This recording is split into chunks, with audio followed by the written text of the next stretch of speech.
অতীতের তুলনায় দেশে আইন শৃঙ্খলা পরিস্থিতি অনেক ভালো দাবি করে বিএনপির সিনিয়র যুগ্ম মহাসচিব রুহুল কবির রিজভী বলেছেন, এবার গরুর হাটে শক্ত হাতে চাঁদাবাজি দমন করা হয়েছে। তিনি আরো বলেন, রাতারাতি আইন শৃঙ্খলা পরিস্থিতি উন্নতি করা সম্ভব নয়, বিদেশেও এমন উদাহরণ নেই। তবে সরকার পরিস্থিতি নিয়ন্ত্রণে আন্তরিক ও তৎপর কিনা সেটাই সবচেয়ে গুরুত্বপূর্ণ বিষয়। সকালে রাজধানীর নয়াপল্টনে বিএনপির কেন্দ্রীয় কার্যালয়ে এক ব্রিফিংয়ে তিনি এসব কথা বলেন। রিজভী বলেন, এবারের ঈদযাত্রায় যানজট তুলনামূলকভাবে নিয়ন্ত্রণে ছিল এবং মানুষকে আগের মতো দীর্ঘ ভোগান্তিতে পড়তে হয়নি। এদিকে ৩০ মে সাবেক রাষ্ট্রপতি ও বিএনপি প্রতিষ্ঠাতা জিয়াউর রহমানের ৪৫তম মৃত্যুবার্ষিকী উপলক্ষে আগামীকাল শনিবার সকাল ১১টায় জিয়ার সমাধিতে পুষ্পস্তবক অর্পণ করা হবে বলে জানান রিজভী। এতে নেতৃত্ব দেবেন বিএনপি চেয়ারম্যান ও প্রধানমন্ত্রী তারেক রহমান। অতীতের অনেক সময়ের যে আইন শৃঙ্খলার পরিস্থিতি আমি বলবো যে অনেক ভালো, কারণ এখানে খুব ক্লোজ মনিটরিং, খুব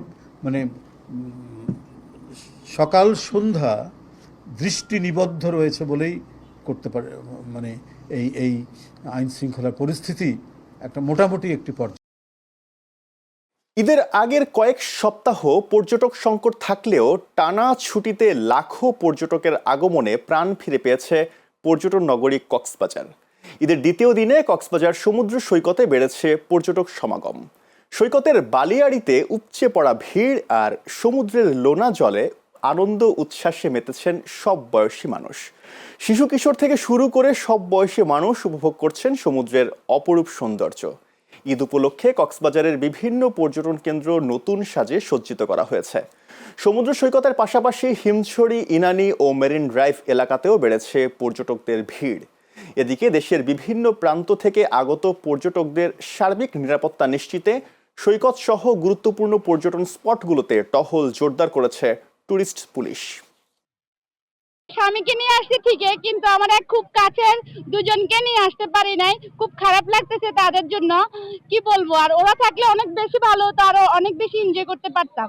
লাইফ গার্ড সার্ভিস এরিয়াতে গোসল করার জন্য অনুরোধ করতেছি, যেহেতু এখন স্প্রিং টাইড, সমুদ্র একটু উত্তাল রয়েছে, ঢেউগুলো অনেক বড় বড়, যার কারণে আমরা বাড়তি সতর্ক অবস্থানে রয়েছি। পবিত্র ঈদুল আজহার ছুটিকে কেন্দ্র করে কক্সবাজার পর্যটক বরণে আমরা পর্যটন নেতৃবৃন্দ সর্বোচ্চ ব্যবস্থা নিয়ে রেখেছি। আমাদের এ পর্যন্ত বিভিন্ন হোটেল, মোটেল, গেস্ট হাউসে প্রায় 30 থেকে 40% রুম বুকিং হয়েছে। শিশু রামিসা ধর্ষণ ও হত্যাকাণ্ডের বিচারে প্রধানমন্ত্রী অত্যন্ত আন্তরিক বলে আশ্বস্ত করেছেন বিএনপি চেয়ারম্যানের উপদেষ্টা ব্যারিস্টার এ.এম. মাহবুব উদ্দিন খোকন। শুক্রবার দুপুরে নোয়াখালীর সোনাইমুড়ি উপজেলায় নিজ বাসভবনে ঈদের দ্বিতীয় দিনে স্থানীয় নেতাকর্মীদের সাথে ঈদের শুভেচ্ছা বিনিময় ও প্রীতি ভোজে সাংবাদিকদের প্রশ্নের জবাবে তিনি একথা বলেন।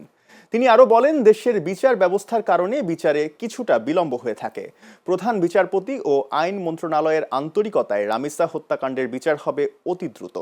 এ সময় সোনাইমুড়ি উপজেলা স্বেচ্ছাসেবক দলের যুগ্ম আহ্বায়ক কামরুল ইসলাম মুন্সি ও উপজেলা শ্রমিক দলের সভাপতি মোহাম্মদ আজাদ হোসেন সহ উপজেলা ও বিভিন্ন ইউনিয়ন বিএনপির সহযোগী সংগঠনের নেতাকর্মীরা উপস্থিত ছিলেন।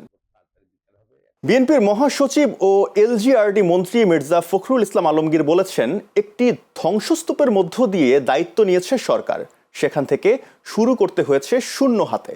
সকালে ঠাকুরগাঁও জেলা শহরের তাঁতিপাড়ায় ঠাকুরগাঁও বিশ্ববিদ্যালয়ের অস্থায়ী কার্যালয়ের উদ্বোধনী অনুষ্ঠানে এ কথা বলেন তিনি। মির্জা ফখরুল বলেন, দেশের ব্যাংকগুলো খালি করে দিয়েছে আওয়ামী লীগ ও তাদের মন্ত্রীরা। লুট করা হয়েছে অন্তত ৮০ লাখ কোটি টাকা। তাই দেশ গোছাতে এগিয়ে আসতে হবে সকলকে। এ সময় ঠাকুরগাঁও বিশ্ববিদ্যালয়ের জন্য যোগ্য ও দক্ষ শিক্ষকদের বেছে নেওয়ার উপর বিশেষ গুরুত্ব দেন মির্জা ফখরুল। শিক্ষক নিয়োগের ক্ষেত্রে বা অন্যান্য নিয়োগের ক্ষেত্রে কোন রকম আপনার নেপোটিজম, স্বজনপ্রীতি বা অন্য কিছু করার সুযোগ যেন সৃষ্টি না হয়। এখানে একদম বেছে বেছে সবথেকে ভালো শিক্ষকদেরকে নিতে হবে, ভালো কাজে লোক দিতে হবে। এখানে দাতব্য চিকিৎসালয়, এটা উচ্চ শিক্ষার একটা জায়গা, যেখানে আমরা মনে করি যেখানে সবচেয়ে উচ্চশিক্ষা প্রদান করতে হলে সবচেয়ে যোগ্য শিক্ষকদের দিয়েই এটা করতে হবে। কোরবানির পশুর চামড়ার কাঙ্ক্ষিত দাম না পাওয়ায় বিপাকে পড়েছেন ভোলার স্থানীয় ব্যবসায়ীরা। সরকার নির্ধারিত দামে চামড়া বিক্রি করতে না পেরে হতাশ হয়ে পড়ছেন অনেকে। পুঁজি হারানোর শঙ্কায় বেশিরভাগ ব্যবসায়ী। এদিকে পবিত্র ঈদুল আজহাকে কেন্দ্র করে সিন্ডিকেটের প্রভাবে নওগাঁর চামড়ার বাজারে এবারও দেখা দিয়েছে অনিশ্চয়তা। সরকার দাম নির্ধারণ করে দিলেও স্থানীয় হাট বাজারে কোরবানির পশুর চামড়া বিক্রি হচ্ছে অনেক কম দামে। বড় গরুর চামড়া 350 থেকে 500 টাকা, ছোট গরুর চামড়া 150 থেকে 250 টাকা এবং ছাগলের চামড়া মাত্র 10 থেকে 30 টাকায় বিক্রি হওয়ায় ক্ষোভ প্রকাশ করেছেন বিক্রেতা ও মৌসুমী ব্যবসায়ীরা। অন্যদিকে কুমিল্লার বিভিন্ন উপজেলায় জমে উঠেছে কুরবানির পশুর চামড়া সংগ্রহ ও সংরক্ষণের কার্যক্রম। জেলার চান্দিনা, বরুড়া সহ বিভিন্ন এলাকায় মৌসুমী ও স্থায়ী ব্যবসায়ীরা দিন-রাত ব্যস্ত সময় পার করছেন চামড়া সংগ্রহ, বাছাই ও লবণ প্রয়োগের কাজে। অভিযোগ রয়েছে, অধিক লাভের আশায় কিছু মৌসুমী ব্যবসায়ী তাৎক্ষণিকভাবে চামড়া বিক্রি না করে মজুত করে রেখেছেন, কিন্তু যথাসময়ে লবণ ব্যবহার না করায় সংগ্রহ করা চামড়ার বড় অংশে পচন ধরার আশঙ্কা দেখা দিয়েছে। এছাড়া ব্রাহ্মণবাড়িয়ার আশুগঞ্জে কোরবানির পশুর চামড়ার বাজারে এবারও ধস নেমেছে। অবিকৃত অবস্থায় পড়ে রয়েছে গরু, ছাগল ও মহিষের চামড়া। দাম না পেয়ে স্থানীয় মাদ্রাসা ও পাইকাররা হতাশ। 1.5 থেকে 5 লাখ টাকার মূল্যের এক একটি গরুর চামড়া ঈদের দিন দুপুরে 600 থেকে 800 টাকা দরে বিক্রি হলেও সন্ধ্যায় ক্রেতা না পাওয়ায় অনেককেই বাজারে চামড়া ফেলে রেখে চলে গেছেন। ব্যবসায়ীরা বলছেন, মোকামে চাহিদা না থাকায় তারাও পর্যাপ্ত পরিমাণ চামড়া কিনতে পারছেন না।